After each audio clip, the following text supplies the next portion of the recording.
Hallo, willkommen zu einem neuen Video von mir. Ich bin Caro Seitzma, Pferdeosteopathin und Gesundheitsexpertin für Pferde. Ich freue mich, wenn ihr ein Abo dalasst und einen Daumen hoch und viel Spaß mit meinem neuen Video.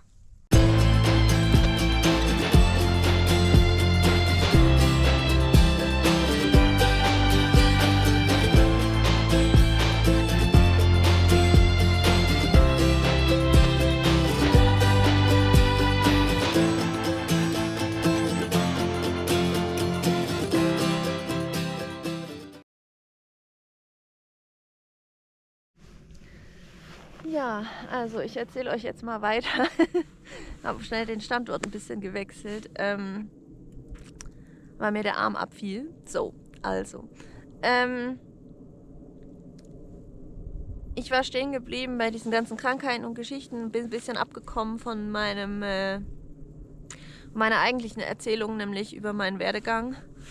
Und ja, ich fahre da mal weiter. Also ich habe dann zwischenzeitlich mein Studium in Kommunikationswissenschaften abgeschlossen. Ich habe angefangen, auf meinem heutigen Job zu arbeiten, um mich stets weiterzubilden im Marketing und arbeite heute für einen Großhändler Kommunikationskampagnen in der Schweiz. Und das macht mir auch sehr viel Spaß. Und trotzdem sind natürlich die Pferde aus meinem Leben nicht wegzudenken. Und ich hatte schon erwähnt, ich habe vor ein paar Jahren konnte ich einen kleinen Stall mieten und habe jetzt 4 Pensionspferde bei mir. Und das ist total toll, weil ja, ich auch ein bisschen natürlich beweisen kann, was ich am Ende des letzten Videos angesprochen habe, dass wir zum Beispiel auch einen Spanier, ja, der aus Spanien importiert wurde, als er 3 war. Heute ist er, glaube ich, ja, er müsste 8,5 sein. Der steht seit 2 Jahren jetzt bei mir und der kriegt ad libitum Heu und er kriegt Hafer und er bekommt das, bis er satt ist. Also es ist nicht so, dass ich den im Futter limitiere oder dass er nur aus dem Heunetz frisst oder dass er nicht mit den anderen auf die Wiese darf oder irgendwas von dem. Und nein, er ist nicht dick und er ist auch nicht irgendwie wild oder irgendwie wegen anderer Dinge nicht kompatibel für diese Haltung. Und das möchte ich auch mal betonen, dass ich das jetzt zum Beispiel halt den Leuten auch näher bringen kann oder euch vielmehr. Und das ist mir total wichtig, zu zeigen, schau mal, egal welche Rasse das Pferd hat, der Verdauungstrakt ist bei allen derselbe. Und klar haben die einen ein höheres Futterbedürfnis als die anderen, das möchte ich gar nicht abstreiten.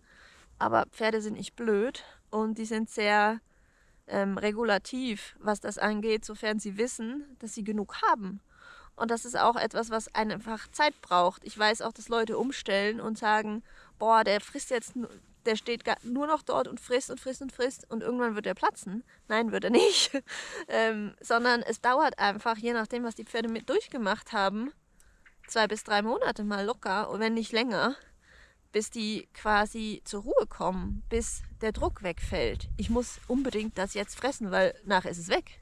Oder jemand anders frisst. Oder wann weiß ich, dass ich das nächste Mal was kriege genug.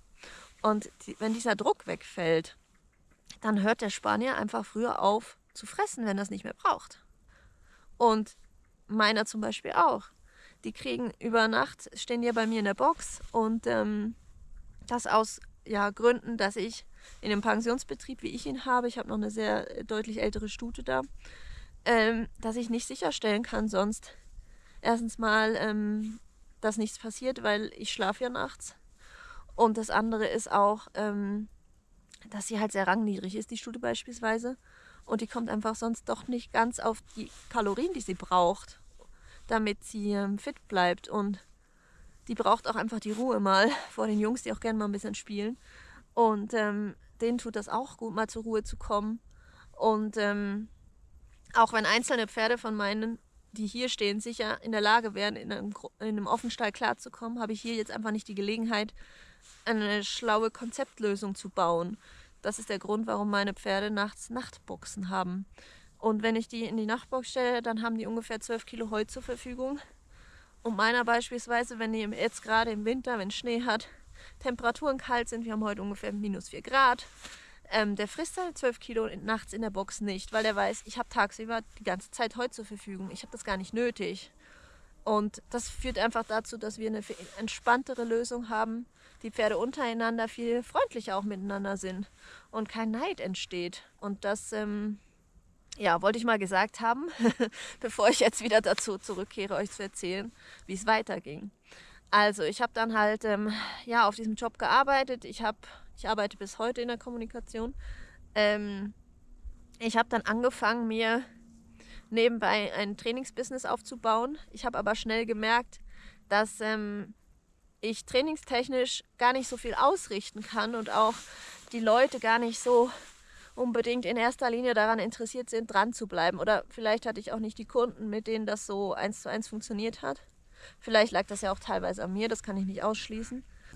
Grundsätzlich möchte ich aber sagen, Training ist wichtig, aber eben nicht alles. Also, ich habe Training angeboten für Leute, die interessiert waren, die zum Beispiel Problempferde hatten.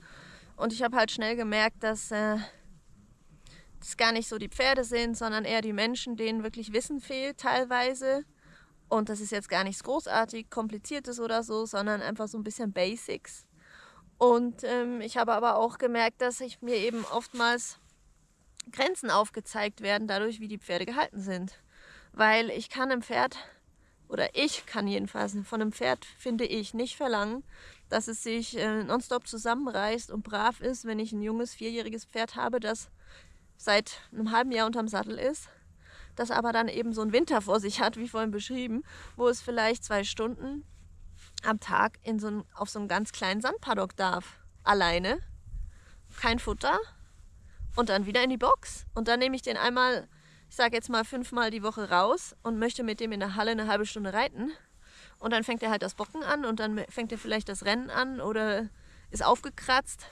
Dann muss ich halt auch sagen, okay, unter diesen Bedingungen muss ich dem Pferd ein anderes Setting bieten, damit es eine faire Chance hat, mit den Aufgaben, die ich ihm stelle, klarzukommen.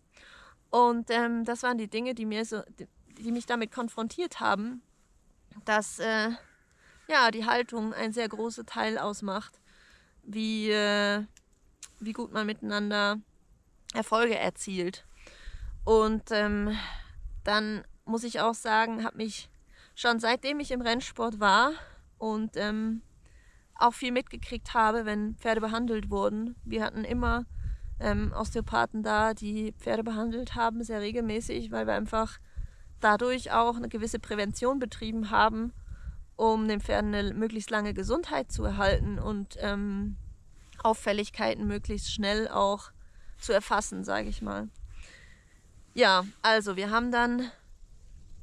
ich habe vielmehr das Interesse nie daran verloren, so eine Ausbildung zu machen, weil mich das nicht losgelassen hat, was wir damit für tolle Erfolge erzielt haben, ohne dass ich jetzt das Pferd spritzen muss, ohne dass ich Medikamente einsetzen muss.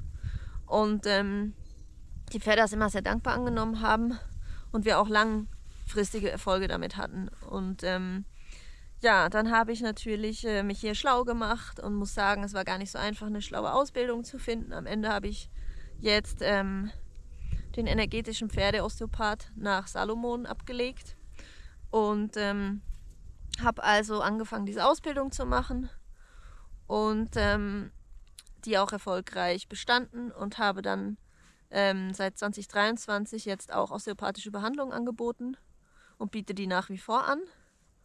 Und jetzt setzen sich meine Puzzleteile so ein bisschen zueinander. Und zwar sind wir jetzt an einem Punkt, wo ich sagen muss, okay, ich möchte gerne mehr Pferde erreichen, mehr Menschen erreichen, mein Wissen teilen. Auch bin ich gerne bereit, Seminare zu geben und auch Menschen einzuladen, sich das anzugucken bei mir, wenn sie Interesse haben und hier aus der Gegend kommen natürlich.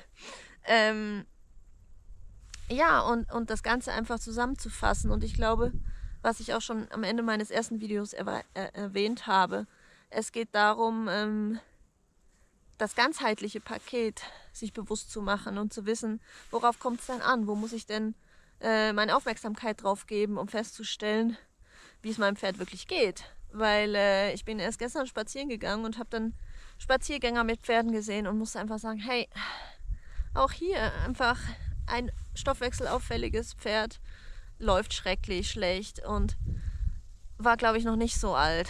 Und ja, dann ist es einfach so, hey, wir haben Aufholbedarf und es geht. Man kriegt auch so ein Pferd wieder fit her. Und ja, wie gesagt, ich lerne jeden Tag dazu. Ich habe diese osteopathische Behandlung oder Ausbildung gemacht und muss sagen, ich war am Anfang ziemlich skeptisch auch vor dem energetischen Teil. Der hat es aber unglaublich viel auch rausgeholt. Also ich muss sagen, wie die Pferde reagieren, ist krass und macht mir unglaublich viel Freude. Und es ist auch so toll, wirklich jetzt auch das Rüstzeug schon seit mehreren Jahren zu haben, um effektiv was zu bewirken. Und wenn man das Ganze dann zusammensetzt mit der Hufgesundheit, mit der Statik, mit der Biomechanik, mit der osteopathischen Behandlung und mit gesundem Training, gesund erhaltenem Training und einer guten Haltungsbedingung, ja, dann ist es gar nicht so schwer, Pferde zu halten, dass die gesund bleiben und dass man auch Freude hat und dass die auch Freude haben, wenn man mit dem Sattel kommt und eine Runde mit ihnen drehen möchte. Und das ist auch so wichtig, dass wir die Pferde ernst nehmen in ihrer Gestik, Mimik, wie die mit einem umgehen. Die sagen einem eigentlich schon vorher, wenn was nicht stimmt. Und ja, jetzt bin ich so unterwegs und wie ich auch schon erwähnt habe, ich bin Gründungsmitglied der IG Gesundes Pferd, die wir jetzt hier in der Schweiz weiterverfolgen und ausbauen möchten. Wir sind wirklich noch komplett am Anfang, aber mir ist es auch wichtig, dass man das vorantreibt und dass da jetzt was geht. Und ja, ich freue mich total, wenn ihr mitmacht und dabei seid und auch ein Abo da lasst für mich und einen Daumen hoch bitte, das wäre cool, damit möglichst viele Leute auch sehen und Kontakt aufnehmen und interagieren und wir einen regen Austausch in der Community haben. Ja, ich betreibe also meinen kleinen Pensionsstall. Ich pflege auch die Weiden sehr intensiv, damit sie eine gute Futtergrundlage durchs Vegetationsjahr durchhaben. Und das bedeutet auch, man sät regelmäßig an, man entfernt wenige Sachen, sage ich mal, viel weniger, als man vielleicht erwarten würde. Zum Beispiel invasive Disteln, die müssen entfernt werden, weil meine Fläche nicht so riesig ist, dass ich riskieren kann, dass sie sich mehr ausbreitet. Dann ja, die Pflege der Pferde natürlich. Ich mache alles selber, das heißt, die werden morgens ausgemistet, vorher werden sie gefüttert und kommen raus und ich bin also dauernd in Kontakt und habe dadurch auch die Möglichkeit, sehr viele Dinge zu erfassen, die jemandem, der zum Beispiel sein Pferd wo eingestellt hat, ja, leider auch entgehen. Und ich denke, auch da kann man Erfahrungswerte miteinander austauschen und sagen, ja, hast du darauf schon geachtet? Oder ist dir das oder jenes aufgefallen? Und das ist auch was ich mitgeben möchte oder wo ich glaube, dass so ein Austausch manchmal wichtig ist, dass auch Menschen nachfragen dürfen, ja, dass ich auch da bin, um einfach offene Fragen zu beantworten. Meinst du, dass es möglich ist, dass zum Beispiel dieses oder jenes ursächlich für mein Problem ist? Oder was ist denn jetzt ein gesunder Trainingsplan für mein Pferd? Wie erreiche ich denn, dass mein Pferd zum Beispiel dort in dieser Partie mehr Muskeln aufbaut oder allgemein beweglicher wird, seine Steifheit vielleicht verliert? Da stellen sich viele weitere Fragen und auf die freue ich mich mit euch gemeinsam, die zu beantworten und zu bearbeiten. Ja, heute biete ich also das Gesamtpaket an. Ich beurteile mit dir zusammen dein Pferd. Wir sprechen über die Haltungsbedingungen, in denen dein Pferd lebt. Und ich behandle dein Pferd natürlich osteopathisch. Wir schauen uns aber auch die Hufe an, die Statik der Hufe. Du bekommst von mir eine ganzheitliche Beratung und dann entscheiden wir gemeinsam, welchen Weg wir gehen oder du gehen möchtest. Und das ist mir total wichtig, dass wir wirklich zusammen miteinander entscheiden und dass das nicht ist, ich komme und sage dir, was du zu tun hast, so läuft das nämlich nicht, sondern das ist wirklich ein gemeinsames Erarbeiten, weil du wirst auch sehr viel Arbeit da reinstecken, damit es gut kommt und damit du eine Veränderung wahrnimmst und aus dem Grund finde ich, ist eine Absprache unglaublich wichtig und auch, dass man sich miteinander wohlfühlt und ja, dass man Zugang hat gemeinsam. Und darauf freue ich mich. Ich hoffe, dass ich wirklich sehr viele Menschen dazu überzeugen kann, sich beraten zu lassen und die Probleme, die sie haben, anzugehen. Vielen Dank fürs Zusehen. Ich freue mich über jedes Abo, das ihr da lasst, und den Daumen hoch bitte nicht vergessen. Vielen Dank und bis zum nächsten Mal.